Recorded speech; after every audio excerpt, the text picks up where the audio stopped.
Ka Jingkhang ka bakensan ya ki kali kamai da ki Seng Bhalang ha tengar ha ka arpon ri tarik unaitung kalalam sya ka jing pensange no ya kumba lai pau na ka shispa ka jing booking. Kabala Ktah shibun ya ki kenhun penyat ya ki kam Jngohkai Pyrthei ki bala pentiknai ki nang wan Jngohkai ba ka jinglong jingman kalayat ben.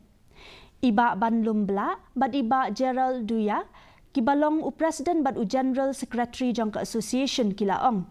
Baya kinang wan kai ki balabu ban wan Jngohkai ka sora bat dauki ki lahap ban penbet pat syakiwei ki jaka Jngohkai bat kani kala Ktah ya kerukam penyat ke jongki ka association kala dep ban airu ya ka shiti sya u menteri ka tenat ki kam Jngohkai Pyrthei halor kini ki jing henin ka sngi.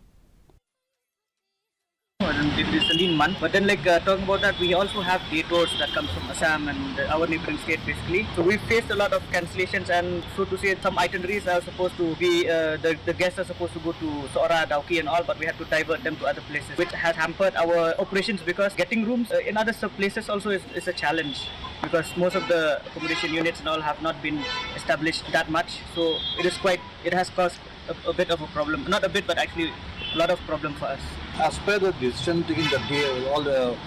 tourism stakeholders associations, we have written to the minister, and we have just handed over a copy of the letter which we are supposed to